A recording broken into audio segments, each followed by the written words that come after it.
الرحمن الرحیم فصل 20ویں فرمانوں کی روانگی میں ملوک و سلاطین کی طرف۔ نمبر 1، ہرقل شاہ روم کو حضرت یحییٰ بن خلیفہ کے ہاتھ نامہ مبارک روانہ فرمایا اور وہ باوجود یقین نبوت کے ایمان نہیں لایا۔ نمبر 2، کسریٰ شاہ فارس کو عبداللہ بن حذافہ سہمی رضی اللہ تعالیٰ عنہ کے ہاتھ سے اس نے نامہ مبارک کو پھاڑ ڈالا۔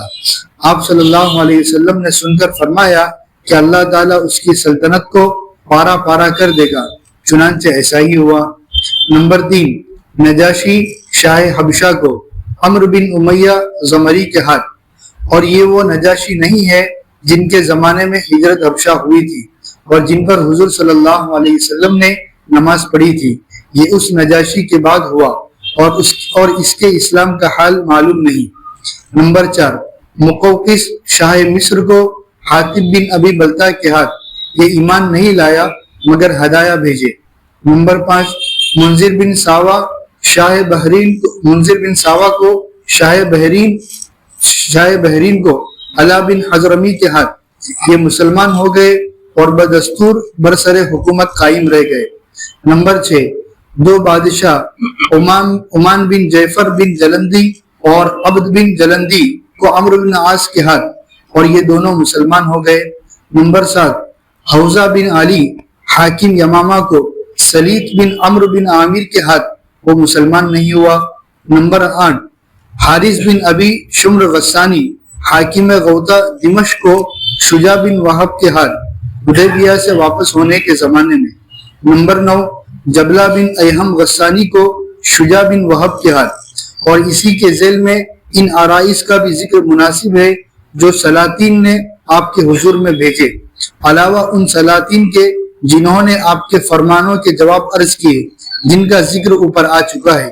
سیرت ابن ہشام میں ہے کہ جب آپ تبوک سے بسم اللہ الرحمن الرحیم الحمدللہ رب العالمین والصلاة والسلام علی سید الانبیاء والمرسلین محمد وآلہ وصحبہ اجمعین، اما بعد۔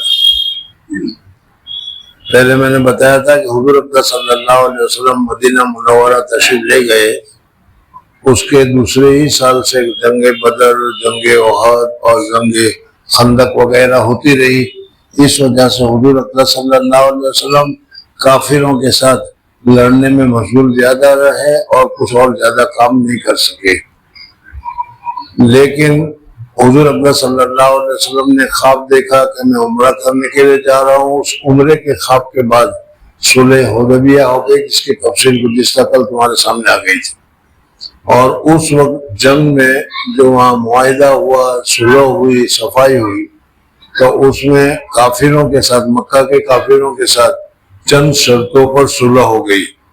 ان میں سے ایک شرط تو یہ تھی کہ آج سے 10 سال تک نہ ہم تمہارے پر حملہ کریں گے نہ تم ہمارے پر حملہ کریں گے، بلکہ ہمارے درمیان میں 10 سال تک صلح رہے گی۔ کافروں نے تو یہ سمجھا کہ صلح ہو جائے تو اچھا ہے، اس وجہ سے کہ مکہ مکرمہ میں تو کھانے پینے کی چیزیں پکتی نہیں ہیں، ان کو تو باہر سے لانی پڑتی ہے، وہ ملک شام سے اور یمن سے لایا کرتے ہیں، لیکن راستہ جو ہے وہ مدینہ سے ہو کر جانا پڑتا ہے۔ اس وجہ سے لڑائی کی وجہ سے وہ کر نہیں سکتے تھے۔ اب جب 10 سال کے لیے صلح ہو گئی تو ان لوگوں نے بھی، یعنی کافروں نے بھی انتظام کر لیا کہ ملک شام جا کر تجارت میں کریں گے، اور تجارت کر کے بہت سارا نفع اور بہت سارا سامان ملک شام سے لے کر مکہ آئیں گے۔ ادھر حضور صلی اللہ علیہ وسلم نے سمجھا کہ اب لڑائی نہیں ہے، تو پھر دنیا کے جو بادشاہ ہیں ان بادشاہوں کی خدمت میں بھی دعوت تبلیغ کی حرکت بھیجنی چاہیے، اور ان کو خطوط لکھنے چاہیے، اور ان کو اسلام کی دعوت دینی چاہیے۔ اور اس وجہ سے حضور صلی اللہ علیہ وسلم نے ارادہ کیا کہ دوسرے جو ممالک ہیں ان کے جو بادشاہ ہیں ان بادشاہوں کو خط لکھنا چاہیے۔ اب ظاہر بات ہے کہ بادشاہوں کو خط لکھنے کے لیے تو بڑا اہتمام کی ضرورت پیش ہوتی ہے۔ آپ لوگ بھی اگر اس وقت یہاں سے वजीर आजम को या सदर जमहूरिया को खत लिखने चाहो तो एक आदमी अपने एक दोस्त को खत लिख देता है, इस तरीके से खत लिखे तो नहीं चलता, बड़ा एहतमाम होता है।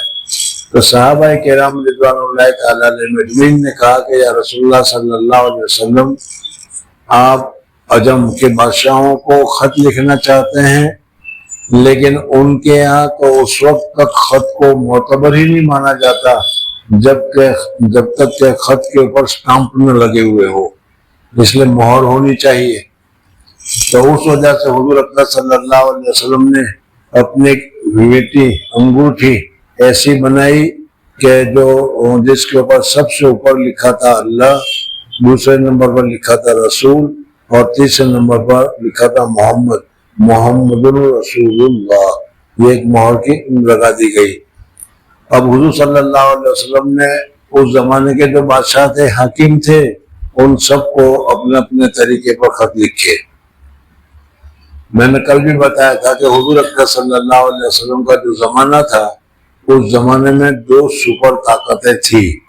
जैसे आजकल के जमाने में अमेरिका और रशिया का नाम लिया जाता है, तो इसी तरीके से उस जमाने में रोमन एम्पायर और ईरानियन एम्पायर, ईरान का दबदबा था और दूसरा रोमन एम्पायर का बहुत ज्यादा दबदबा था। तो हुजूर अकरम सल्लल्लाहु अलैहि वसल्लम ने रोमन एम्पायर को भी खत लिखा, ईरान वाले बादशाहों को भी खत लिखा, मिस्र के बादशाह को भी खत लिखा, शाम और उसके अलावा फिर क्या है हबशा के बादशाहों को भी खत लिखा, बल्कि हर एक बादशाह को हुजूर अकरम सल्लल्लाहु अलैहि वसल्लम ने खत लिखा और खत के ऊपर अपनी अंगूठी के जरिए से मोहर लगाई और मोहर लगाकर भेज दिया गया। अब उसमें भी जो खत की तरतीब है जाने की, उसमें यहाँ से भेजा नहीं जाता बल्कि एम्बेसडर को दिया जाता है और फिर एम्बेसडर वो खत को बादशाह तक पहुंचाता है। आज भी यही है, एम्बेसडर के जरिए से खत जो दूसरे मुल्क में पहुंचाए जाते हैं, कोई तरीका अपनाया जाता है। तो हुजूर अकरम सल्लल्लाहु अलैहि वसल्लम ने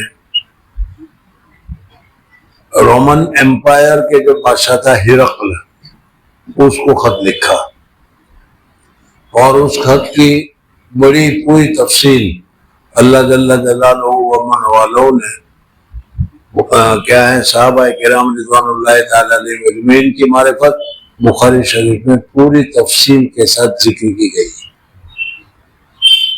हुजूर अकरम सल्लल्लाहु अलैहि वसल्लम ने वो खत लिखा और लिखने के बाद जॉर्डन में, चूंकि वो इलाका उनका रोमन एम्पायर के कब्जे में था, उस वक्त दोनों ने यानी दोनों बड़ी सल्तनत, एक तो रोमन एम्पायर और दूसरा ईरानियन। तो रोमन एम्पायर जो थे वो असल तो चला है यूरोप से, इटली से, जहाँ की तुम्हारी क्या कहते हैं सोनिया गांधी है। देखो इनको जितना भी याद नहीं है, बेचारे नाम लेना नहीं चाहते। खैर, सोनिया गांधी जिस जगह की है उसको इटली कहते हैं, रोम असल जगह पर। तो वहाँ का जो ये बादशाह था, उसकी सल्तनत वहां से लेकर, अगर नक्शा तुम्हारे जहन में हो तो पूरा यूरोप के साथ क्या है तुर्की, यूनान, ईरान के बाद फिर ये अरब ममालिक, और अरब ममालिक में मुल्क शाम, और मुल्क शाम के साथ ये जॉर्डन, और जॉर्डन के इलाके के साथ साथ क्या है शाम के हिस्से तक उसकी सल्तनत थी। बहुत बड़ा इलाका है ये, नक्शा होता तो तुम्हें पता चलता। इसी तरीके से दूसरी जो बड़ी इमारत जो थी, बड़ी हुकूमत जो थी, वो ईरान की थी। और उस वक्त ईरान का जो मशहूर बादशाह था नौशादवान आदिल, नाम तो सुना होगा, बहुत मशहूर फारसी बादशाह गुजरा है नौशादवान आदिल, उसका पोता इस वक्त हुकूमत कर रहा था। समझ में आया नहीं। बहरहाल हुजूर सल्लल्लाहु अलैहि वसल्लम ने उसको खत लिखी। इसकी सल्तनत जो है वो पूरा ईरान से लेकर अरब में यूनान और यमन, और यमन वगैरह का इलाका जो है अरबस्तान के हिस्से तक, वहां तक वो आया था। अरबस्तान में किसी की हुकूमत नहीं थी, अरबस्तान में, जिसको आजकल तुम सऊदी अरबिया कहते हो, अरबस्तान में किसी की हुकूमत नहीं थी उस वक्त। वहां पर भी यानी देखने जाए तो उसमें किंगडम सऊदिया में है ही नहीं, ये तो बनावटी किंगडम दाखिल कर दिया है 1947 में। समझ में आया ना, जब वो खिलाफत सल्तनत उस्मानिया जब खत्म की गई उस वक्त इन लोगों ने गड़बड़ की है। बहरहाल एक दूसरी तारीखी बहस है, उसको भी हम छोड़ते हैं। तो उस वजह से वहां सऊदिया में तो किंगडम था ही नहीं, बल्कि शेखुखियत थी, यानी जो कौम का बड़ा होता था वो शेख होता था और उसी को वो अपने कौम को लेकर चलता था और कौम के ऊपर हुकूमत करता था। इसी तरीके से ये सब कुछ हुआ करता था। हुजूर अक़दस सल्लल्लाहु अलैहि वसल्लम को अल्लाह जल्ल जलालहू अमन वालों ने अरबों में रसूल बनाकर भेजा। अभी थोड़ी देर के बाद अगर हो सकता है तो उसमें ये कहा कि रोमन एम्पायर का जो बादशाह था उस वक्त उसका नाम था हिरकल। वो हिरकल कहता था कि हम जानते थे, हम मानते थे, हमारे इल्म में था, हमारे अकीदे में था कि मोहम्मद रसूलुल्लाह सल्लल्लाहु अलैहि वसल्लम पैदा होने वाले हैं और हम मुंतजिर थे और हम जानते भी थे कि वो जमाना भी यही है। लेकिन हम ये नहीं जानते थे कि इतना बड़ा रसूल आएगा तो बड़ी तहजीब में, बड़े तमद्दुन में, बड़े मुल्क में, बड़ी जगह में आएगा। हम ये समझ रहे थे, हम नहीं समझ रहे थे कि ऐसे इलाके में आएगा जिसकी दुनिया में कोई वजूद ही नहीं, दुनिया में कोई वक़्त ही नहीं, दुनिया में कोई इज्जत ही नहीं, अरब में। और अरब में आ गए ये, समझना। ये खुद उन्होंने बुखारी में रिवायत में है ये चीजें, ये उसने कही है। हुजूर अक़दस सल्लल्लाहु अलैहि वसल्लम ने खत लिखने के बाद पहला जो खत है उसको भेजा जॉर्डन में। उनका जो रोमन एम्पायर का जो बादशाह था उसका नुमाइंदा रहता था। वो बड़ी हुकूमत थी, जैसे मैंने अभी बताया कि यूरोप से लेकर तुर्किस्तान तक और तुर्किस्तान से लेकर क्या यहाँ तक। इस वजह से इस बादशाह ने अपनी हुकूमत के लिए दो सूरतें बना रखी थी। एक तो ये कि महल तो इन बादशाहों के महल तो बहुत होते हैं, एक तो उनका हुकूमत का जो महल था वो रोमन एम्पायर में था और दूसरा इन्होंने तुर्किस्तान में बना रखा था, बैतुल मुकद्दस से आगे तुर्किस्तान में, जिसको आजकल हम तुर्किस्तान कहते हैं, तुर्क कहते हैं। उस कुस्तुनतोनिया उस जगह का नाम है। उस जगह पर इसने अपना महल बना रखा था। जैसे आजकल हमारी हुकूमत के यहाँ भी इतना मालूम होगा कि कश्मीर में सर्दियों के दिनों में इनका हुकूमत का दायरा है वो बदल जाता है, गर्मियों के दिनों में उनका दायरा जो होता है जम्मू में आ जाता है और सर्दियों में बदल जाया करता है जगह। इस तरीके से इनका होता था, लेकिन ये सर्दियों की वजह से है, लेकिन वहां तो क्योंकि हुकूमत ही बड़ी थी इस वजह से था। एक बात। दूसरी बात ये भी याद रखें कि जैसे हुकूमत होती है तो उसमें भी आपस में जंग वगैरह कुछ न कुछ झगड़ा वगैरह चलता ही रहता है। उस जमाने में भी रोमन एम्पायर यानी हजरत ईसा अलैहिस्सलाम के मानने वाले और ये ईरानियन एम्पायर इनके अंदर में झगड़ा चलता था, समझना गया। इस वजह से कभी ये उसके ऊपर हमला करते थे और ईरानियन एम्पायर वाले को हरा देते थे, कभी ईरानी एम्पायर वाले हमला करते थे रोमन एम्पायर वाले पर और ऐसा सख्त हमला करते थे कि बैतुल मुकद्दस में भी मार धार तोड़ फोड़ और बड़े बड़े को पादरी और बड़े बड़े को खत्म कर दिया करते थे। ये एक मर्तबा ऐसा ही हुआ कि ईरानियों ने हमला किया रोमन एम्पायर पर।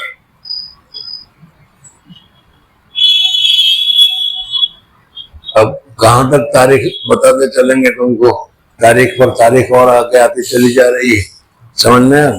एक मर्तबा रोमन एम्पायर वालों के ऊपर حملہ کیا ایرانین نے اور اتنا زبردست حملہ کیا کہ ان کے سارے متبرک بلکہ قوس اور چھری وغیرہ جو ہیں ان کو بھی یہ ایرانین لے کر بھاگ لیے. اس وقت لڑائی کی خبریں مکہ مکرمہ میں آتی رہتی تھی. یہ نہیں کہ مکہ میں آتی نہیں تھی، مکہ میں خبریں آتی رہتی تھی.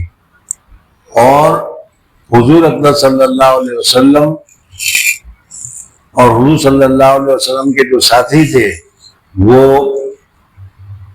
رومن ایمپائر کو سپورٹ کرتے تھے یا پسند کرتے تھے. سمجھنا، پسند کرنے کی وجہ صرف یہ تھی کہ یہ بھی اہل کتاب اور ہم بھی اہل کتاب، وہ بھی اللہ کو ایک ماننے والے، ہم بھی اللہ کو ایک ماننے والے، وہ بھی حضرت عیسیٰ علیہ السلام کے ماننے والے اور ہم حضور صلی اللہ علیہ وسلم کے ماننے والے. اور مکہ کے کفرا جو تھے کافر، ابو جہل، ابو لہب وغیرہ، یہ پکے کافر تھے. یہ نہ حضرت عیسیٰ کو مانتے تھے نہ کیا حضور صلی اللہ علیہ وسلم کو مانتے تھے. اس وجہ سے یہ ایرانیوں کے ساتھ تھے، ابو جہل وغیرہ ایرانیوں کے ساتھ تھے اور مسلمان جو تھے وہ رومن امپائر کے ساتھ تھے. اب جب لڑائی کی خبر آتی ہوگی آج کل کی طرح موبائل کی طرح ایک سیکنڈ میں تو نہیں آتی ہوگی، جب بھی آتی ہوگی تو اس وقت مسلمان جو ہے وہ خوش ہوتے تھے جبکہ وہ سنتے تھے کہ رومن امپائر والوں کی فتح ہوئی یا رومن امپائر والے جیت گئے. اور یہ کافر لوگ خوش ہوتے تھے جبکہ ایرانین جیت گئے، اس لیے کوئی ایرانین کے ساتھ تھے. تو ابھی میں نے بتایا کہ ابھی ایک مرتبہ جنگ ہوئی، اس جنگ میں ایرانین جیت گئے. ظاہر بات ہے کہ ایرانین جیت گئے، اس وجہ سے یہ مکہ کے کافروں کا تو ہاتھ اونچا ہو گیا، بلکہ انہوں نے کہنا بھی شروع کر دیا کہ جس طریقے سے ایرانین نے رومن امپائر والوں کو پتا کاٹ دیا، اس کی جڑ اکھیڑ دی، اسی طریقے سے ہم بھی تھوڑے دنوں میں تم کو یعنی مسلمان کو کیونکہ ان کا ثبوت کرتے اہل کتاب ہو، ہم تم کو بھی اسی طریقے سے جڑ سے اکھاڑ دیں گے. سمجھ میں آ رہا ہے؟ ایسے وقت میں قرآن نازل ہو رہا تھا، وہی نازل ہو رہی تھی، حضور صلی اللہ علیہ وسلم مکہ مکرمہ میں تھے. وہ خط کی بات تو ابھی بات کی بات ہی رہ گئی، لیکن میں بتا دوں درمیان میں اللہ جل جلالہ ومن والوں نے قرآن پاک کی آیت نازل کی اور قرآن پاک کی آیت میں اللہ تبارک و تعالیٰ نے قرآن پاک کے مجاز کے خلاف بسم اللہ الرحمن الرحیم الف لام میم غلبت الروم، یاد آ گئی آیت پوری، وہ آیت نازل کی اور اس میں اللہ تبارک و تعالیٰ نے بتلا دیا کہ سیغلب ان قریب یہ یونانین رومن امپائر والے ہیں، یہ جیت جائیں گے ان پارسیوں پر. سمجھ میں آ گیا؟ پورا پڑھو کیا ہے الف لام میم غلبت الروم من بعد غلبہم سیغلبون، ان کے غلبے کے بعد وہ لوگ غالب ہو جائیں گے. یہ قرآن کی آیت نازل ہوئی. حالانکہ قرآن کیا ہے اس قسم کی چیزوں کے متعلق کبھی ذکر نہیں کرتا، لیکن اللہ کی حکمت تھی تو اللہ تبارک و تعالیٰ نے یہ قرآن پاک میں نازل کر دیا. قرآن پاک میں نازل کیا تو یہ کفرہ سمجھنا ہے، وہ جانتے تھے کہ فارسیوں نے ان کی ایسی دھلائی کی ہے کہ زندگی میں کبھی یہ پھر کھڑے ہو سکے ایسے نہیں. اور پھر جب یہ آیت نازل ہوئی تو انہوں نے کہا کہ جھوٹ کچھ نہیں ہو سکتا، کبھی یہ لوگ جیت نہیں سکتے. حضرت ابوبکر صدیق رضی اللہ تعالیٰ عنہ کے ساتھ ان کفرہ نے بات کی.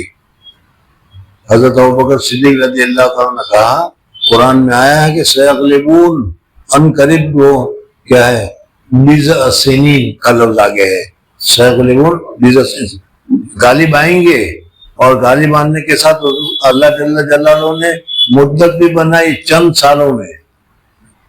سمجھنا ہے نہیں. حضرت ابوبکر صدیق رضی اللہ تعالیٰ عنہ نے ہم سے کہا کہ جتنی چاہے تم خوشیاں منا لو، لیکن ان قریب رومن امپائر والے غالب آنے والے ہیں اور یہ ایرانی ان کا کلہ کمک کر ختم ہونے والا ہے. کافر نے، جو مکہ کے کافر تھے، انہوں نے کہا ہو ہی نہیں سکتا، ان کی تو ایسی کمر توڑی ہے کہ 100 سال میں بھی یہ کھڑے نہیں ہو سکتے.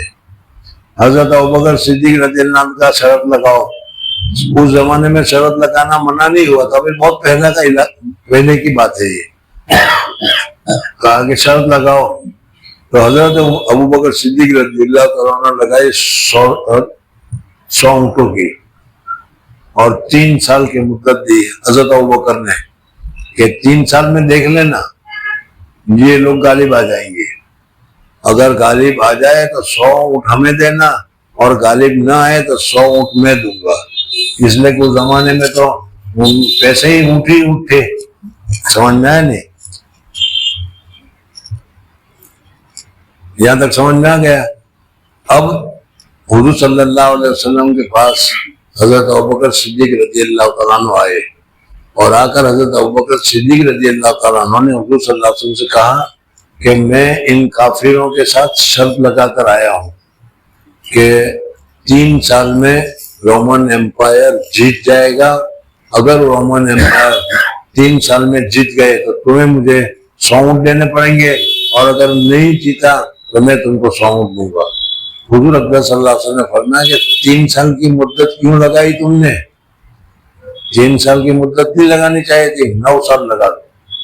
اس لیے کہ بیزا کا لفظ جو ہے عربی میں اس کا اطلاق 3 سے لے کر 9 پر ہوتا ہے، لیکن 9 سال تک کی اگر مدت مل جائے تو اچھا ہے، 3 سال میں نہیں ہوا تو گڑبڑ ہو جائے گی. تو حضور صلی اللہ علیہ وسلم نے کہا کہ تم کو 3 سال کی مدت نہیں لینی چاہیے تھی، 9 سال کی مدت لینی چاہیے تھی. حضرت ابوبکر صدیق رضی اللہ عنہ پھر کافر کے پاس گئے، ان لوگوں کے پاس، اور کہا کہ بھائی ابھی شرط لگائی تھی ہم نے 3 سال کی، میں اس میں شرطیں بڑھانا چاہتا ہوں. تو کہا بڑھاؤ، 100 سال کی بھی چاہے بڑھاؤ، 100 سال میں بھی یہ نہیں جیت سکتے. ان کو تو پورا اعتماد تھا، اس لیے شرط بدلنے میں کوئی پریشانی نہیں ہوئی. حضرت ابوبکر صدیق رضی اللہ عنہ کہا کہ ٹھیک ہے، میں 9 سال رکھنا چاہتا ہوں. 9 سال کی شرط رکھی. سمجھ میں آ گیا. اب حضور صلی اللہ علیہ وسلم ابھی مکہ مکرمہ میں ہے، ابھی مدینہ منورہ میں بھی نہیں ہے. اس زمانے کی یہ بات چیک کر رہا ہوں میں، اس لیے کہ پھر بعد میں کبھی غزوہ احد ہو کر حضور صلی اللہ علیہ وسلم سن ہجری 9 میں آ گئے تھے، اس لیے کہیں تمہارا ذہن نہیں ہو جائے تو اس لیے بتا رہا ہوں. اب ادھر دیکھو کیا ہوا رومن امپائر میں اور ایرانین امپائر میں.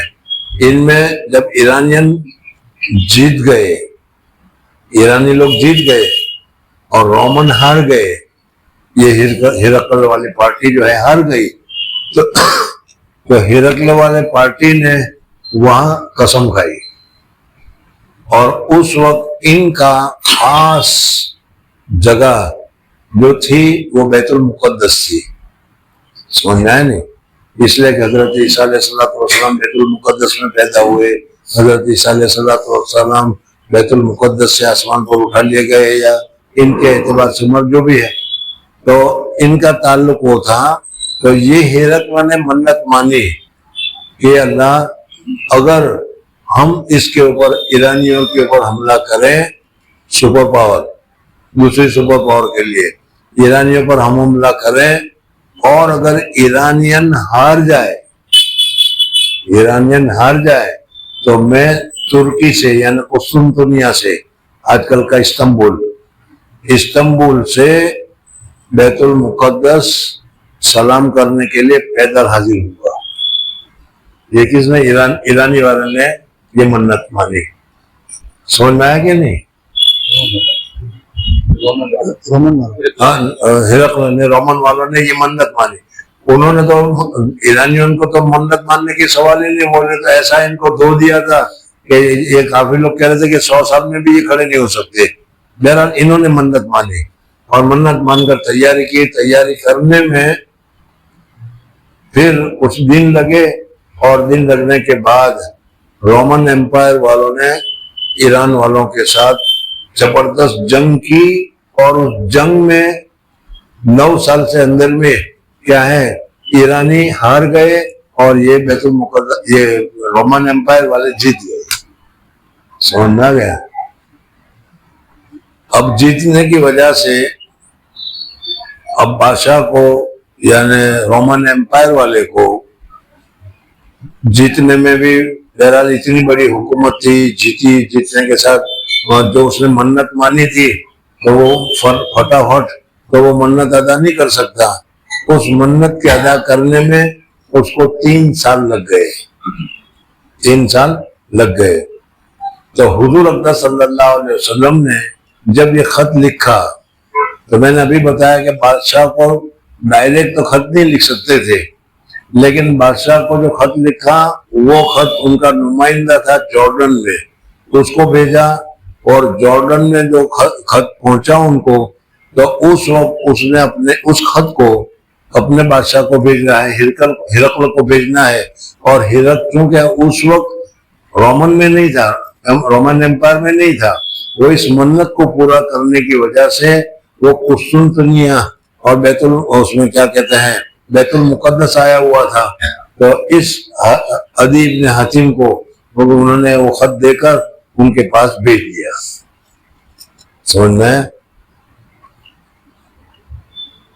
اب یہ خط ان کے پاس پہنچا تو یہ جو بادشاہ تھا ہرقل, اس کا نام تھا ہرقل, ہرکیولس انگلش میں کہتے ہیں. ہرقل جو بادشاہ تھا اس بادشاہ نے جو بیت المقدس گیا ہوا تھا تو بیت المقدس میں اپنے محل میں ٹھہرا ہوا تھا. شاہی انتظام ہوتے ہیں ان کو, ان کے پاس خط پہنچا. اب ہماری طرح تو ان کا معاملہ نہیں ہوتا کہ خط آیا تو ابھی دیکھ کر پڑھ لیا اور ابھی جواب دے دیا اور اب دیا, ایسا نہیں ہوتا. وہ آفیشلی سارے کام ہوتے ہیں. ان لوگوں کو انہوں نے رکھا مہمان خانے میں اور پھر بادشاہ نے ان کو تو پہلی مرتبہ ابھی تو معلوم نہیں تھا کہ حضور صلی اللہ علیہ وسلم تشریف لائے ہیں. سمجھنا نہیں.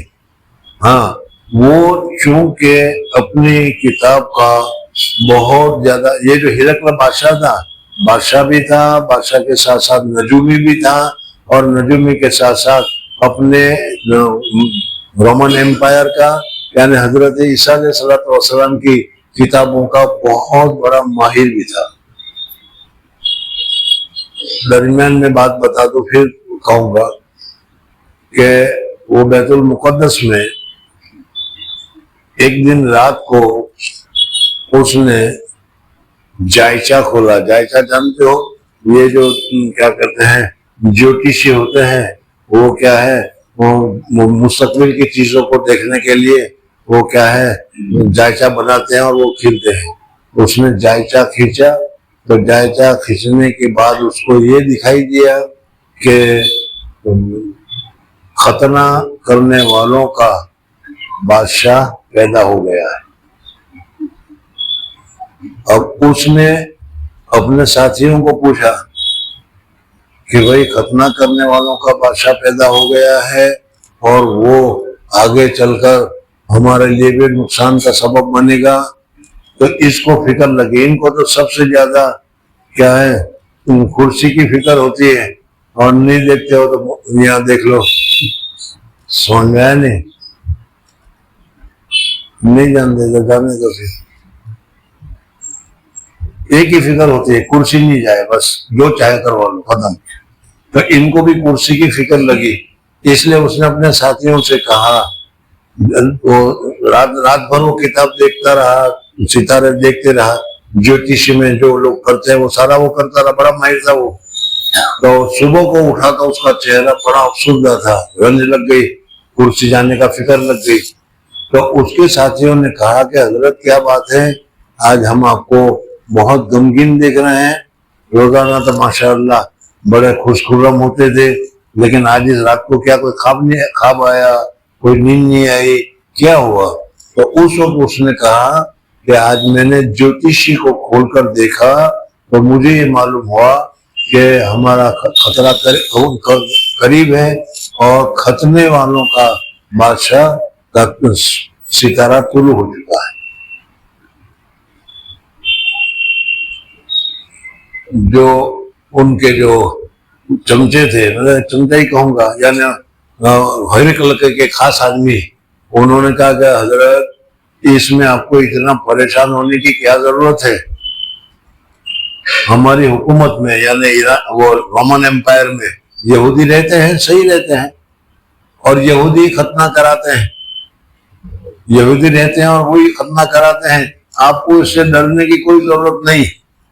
आप एक खत लिख लीजिए हर एक गांव पर या हर एक शहर पर, हर एक शहर के डीएसपी को लिख दीजिए कि तुम्हारे यहाँ जितने यहूदी रहते हैं सब यहूदी को कत्ल कर डालो। सब यहूदी कत्ल कर जाएंगे तो फिर आपको फिक्र करने की कोई जरूरत ही नहीं। समझे बात? अब ये बादशाह की बात चल ही रही थी उनके चमचों के साथ।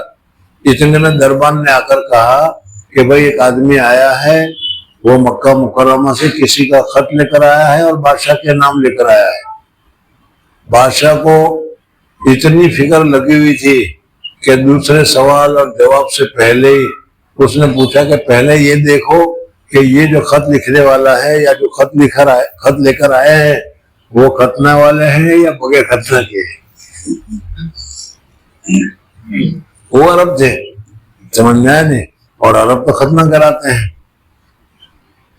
अब थोड़ा सा खतना पर रुक जाओ, इसी तरीके से सब चलता रहेगा।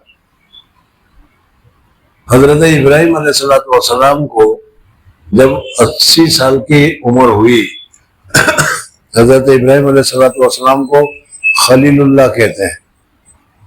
समझ में? खलील किसको कहते हैं और हबीब किसको कहते हैं, इसकी बहुत तफसीलात किताबों में मिलती है। खुलासा है उसका ये है, तुम्हारा सच्चा दोस्त कौन? एक जगह पर ये था, तो मैंने देखा क्या लिखा उसने, तो देखो सच्चा दोस्त कौन? तो कहता है कि सच्चा दोस्त तुम्हारा वो कि तुम उसको कहो चलो, तो वो नहीं पूछे कहाँ चलो, तो चलने शुरू जाए और तुम्हारे साथ हो जाए। वाकई में वही सच्चा दोस्त हो सकता है। वरना दूसरा बोले कहाँ जाना है, पैसे कौन देगा, खर्चा कौन उठाएगा, क्या करेगा, समझना है नहीं, वो नहीं। ये तुमने उसे कहता चलो और चलो, बस वो। तो जो कहो उसमें जरा सी भी चूनो चीरा न करे, उससे बढ़िया खलील और कौन हो सकता है? समझे? हजरत इब्राहिम अलैहिस्सलाम की उम्र 80 साल हो गई और 80 साल की उम्र में अल्लाह तबारक व तआला की तरफ से हजरत इब्राहिम अलैहिस्सलाम को हुक्म हुआ कि खतना कराओ। अब 80 साल का बुढ़ा खतना कराने कहाँ जाएगा? समझ में आया नहीं? अब तो होंगे तो तुम कहोगे कि डॉक्टर के पास जाओ, फिर वो डॉक्टर मर्द है या औरत है, फिर वो क्या करेगा, सारे मसले अभी तो हमारे यहाँ आ जाएंगे इस मसले में। ये तो हजरत इब्राहिम अलैहिस्सलाम है। इब्राहिम अलैहिस्सलाम ने कहा कि खतना कराओ, कहा कि ठीक है। घर में गए, कुल्हाड़ा लिया और जंगल में गए और पत्थर पर रख कर खट से मार के काट दिया, खत्म। अब क्या हुआ होगा, कैसे हुआ होगा, खुद सोचिए। लेकिन खलील है, अल्लाह ने कह दिया करो करो, खत्म हो गया। बहरहाल ये खतना हजरत इब्राहिम अलैहिस्सलाम के जमाने से शुरू हुई, इसलिए हजरत इब्राहिम अलैहिस्सलाम भी खतना करने वाले और हजरत इब्राहिम अलैहिस्सलाम की औलाद हजरत इस्माइल अलैहिस्सलाम और हजरत इसहाक अलैहिस्सलाम, ये दोनों भी खतना करने वाले हैं। इसलिए यहूदियों में आज भी खतने का दस्तूर है, यहूदियों में आज भी खतने का दस्तूर है, वो खतना करते हैं, इसलिए कि उनके मजहबी एतबार से है। अब ये सवाल होता है कि फिर ईसाई क्यों नहीं करते? इसका जब मैंने जवाब तलाश किया तो ये मिला कि ईसाई पहले ही से बहुत सारी चीजों में ज्यादा एहतमाम नहीं करते। हजरत ईसा अलैहिस्सलाम के ऊपर भी रोजे फर्ज हुए, या लज़ीना आमनू कुतिबा अलैकुमुस्सियाम कमा कुतिबा अलल लज़ीना मिन क़ब्लिकुम, 1 महीने के रोजे हुए। अब गर्मी के दिन आए तो इन्होंने कहा कि अरे छोड़ो, गर्मी में रोजे तो बड़ा भारी पड़ते हैं, सर्दी में 30 की जगह पर 60 रख लेंगे, 2 महीने के रख लेंगे। फिर इसके अलावा उनका कोई बादशाह बीमार हो गया तो उनके लिए कहा ये बादशाह अच्छा हो जाए तो 1 महीने के और रोजे रख लेंगे। तहरीफ इनके यहाँ बहुत होती रहती है। इस वजह से उन्होंने खतना पर इतना एहतमाम नहीं किया। खतना रखे तो भी क्या, नहीं रखे तो भी क्या, उनका एहतमाम ही नहीं। हज़रत शेख ने एक किताब को सिलसिले में मुझे क्या है दावेल में पढ़ाता था, उस वक्त 6 महीने के लिए मुझे भेज दिया था मिस्र, बैरूत और मिस्र। तो मिस्र में एक आदमी से जब किताबत के सिलसिले में वो प्रेस में काम कर रहा था तो उनके साथ दोस्ती हो गई। उस वक्त मिस्र में आम आदमी तो दूर, उस वक्त वहां के शेखुल हदीस से मुलाकात हुई, वहां के मुफ्ती आजम से जामिया अजहर में मुलाकात हुई, सब दाढ़ी मुंडे, समझना नहीं। खैर बहरहाल, तो वो मेरा जो दोस्त था तो उसको मैंने कहा कि दाढ़ी रखो ने, अल ईमान हाँ होना, अल ईमान हाँ होना, ईमान तो यहाँ होता है, दाढ़ी में थोड़ा ईमान है। तो इस तरीके से यहूदी वगैरह जो थे, वो नसरानी वगैरह जो थे, वो ये कह रहे थे कि कोई बात जरूरत नहीं, खतना कराना जरूरी। तो इस वजह से हजरत ईसा अलैहिस्सलाम में खतना खत्म हो गया। इसलिए आज भी ईसाई अगर कराते हैं अभी भी तो किसी खास मकसद के तहत, बीमारी की वजह से, कोई खास और वजह होती है जिसकी वजह से कराते हैं। लेकिन ये कहते हैं वो यहूदी जो खतना कराते हैं वो, और हजरत इस्माइल अलैहिस्सलाम की औलाद अरब, समझ में आया नहीं, वो जो खतना कराते हैं वो सुन्नत की वजह से करा करते हैं। तो बादशाह ने पहला पूछा कि जो खत लेकर आया है वो मुझको पहले देखो वो खतना वाला है कि नहीं। तो उन्होंने पहले ही पूछा तो कहा हमारे यहाँ तो खतना कराते हैं और हमारे यहाँ तो आम बात है, हर आदमी खतना कराता है, समझ में आया। तो अब उसको ज्यादा फिक्र लगे कि उस खतना कराने वाले का जो रसूल है, उस रसूल ही ने खत भेजा है, अब तो बड़ी ऊंची बात हो गई। अब इसको ज्यादा फिक्र लगी। अब जब ज्यादा फिक्र लगी तो उसने कहा, और वो खुद, वो मैंने अभी बताया कि ज्योतिषी का भी माहिर था वो, और ज्योतिष के माहिर के साथ साथ हजरत ईसा अलैहिस्सलाम की किताबों का भी बड़ा माहिर था। यानी मौजूदा जमाना की तरह वो है मोदी नहीं था, समझ में आया नहीं, पढ़ा लिखा था वो। इसलिए वो जान रहा था कि वाकई में ये जमाना है नबी आखिर जमा के पैदा होने का है। उसने कहा कि भाई ये जो खत लेकर आए हैं इनको तो मेहमान खाने में रखो, आइंदा कल हमारी पार्लियामेंट बैठेगी, उस पार्लियामेंट में हम क्या है इस खत के मुतालिक तफ्तीश करेंगे, तहकीकात करेंगे और बातचीत करेंगे। अब यहाँ इतना हो गया। अब बादशाह ने ये कहा कि भाई ये मोहम्मद कौन, अरबस्तान कौन, हिजाज कौन, वहां के लोग कैसे हैं, क्या होते हैं, कुछ मालूम नहीं है। और इस वक्त हम बैठे हुए हैं बैतुल मुकद्दस में, और इन अरबों की आदत है कि वो सफर के लिए बैतुल मुकद्दस या मुल्क शाम में आया करते हैं, जैसे रहलत सिताए वसैब पुराने पाक में है वो। तो देखो इस वक्त हमारे इलाके में मुल्क शाम में मक्का के लोग तिजारत के लिए आया करते हैं। इस वक्त देखो कोई वफ्द आया हुआ है या नहीं। अगर आया हुआ है तो उस वफ्द को बुलाओ, मैं तहकीक करना चाहता हूं कि मोहम्मद रसूलुल्लाह कौन है, क्या है, कैसा है, किस किस्म की चीजें हैं, लोगों के साथ ताल्लुकात क्या है, हुजूर सल्लल्लाहु अलैहि वसल्लम की हालत मुझे जानना है। पहले मैं हालत जान लूं, उसके बाद मैं खत को पढ़ूंगा। समझ में आ गया? अब बादशाह ने जब जासूस छोड़े तो वहां पे आसान है, शाही जासूस। आज भी बहुत सारे जासूस होते हैं, और हमारे यहाँ भी, हमारों में भी बहुत जासूस होते हैं। समझ में आया नहीं? इसमें भी हो सकता है,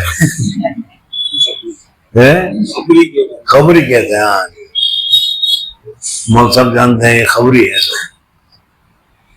अल्लाह रहम करे। खुद हजरत मदनी रहमतुल्लाह अलैह की खिदमत में जो खबरी थे, जासूस थे, बाकायदा हजरत मदनी के साथ बैठकर जिक्र करते थे। मौलाना सईद अहमद खान साहब सऊदीया में थे, उनके साथ जो जासूस थे वो बिल्कुल शागिर्द थे, उस्ताद शागिर्द का ताल्लुक। तो शागिर्द पर भी भरोसा नहीं करने का। खैर बहरहाल होता है, जाने दो इसको। अभी कहाँ तक पहुंचे थे? हाँ? हजरत वो जासूस भेजे के पकड़ के देखो कि वहां से अरबस्तान से कोई तिजारत करने वाले लोग आते हैं, कोई आया है कि नहीं। अब जब ये उनको तलाश करने के लिए गए शाम में, इसलिए कि शाम में तो उनकी हुकूमत थी, और जब उनकी हुकूमत है तो तलाश करने में देर क्या लगती है। तो पता चला कि हजरत अबू सुफियान और हजरत अबू सुफियान 40 आदमियों के साथ तिजारत के लिए गए हैं। अभी सुलहनामा हुआ था कि 10 साल नहीं लड़ेंगे, तो पहला ही वो तिजारत का काफिला लेकर गया हुआ था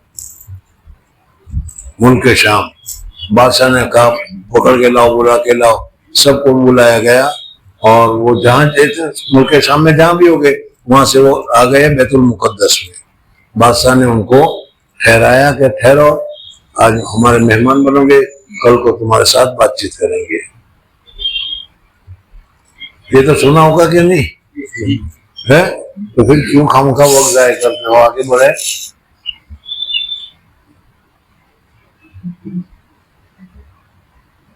अब उसके बाद दूसरे दिन उसने बुलाया और हजरत अबू सुफियान के साथ बातचीत हुई, वो भी सब सुना हुआ है, तो फिर जरूरत नहीं है, सुना तो बेहतर है। तो फिर ठीक है, फिर कल देखेंगे उसको, इसलिए तो वो खत्म हो रहा है। अब हजरत अबू, ये जो हिरकल जो बादशाह था, इस बादशाह को बहुत ज्यादा फिक्र हो गई।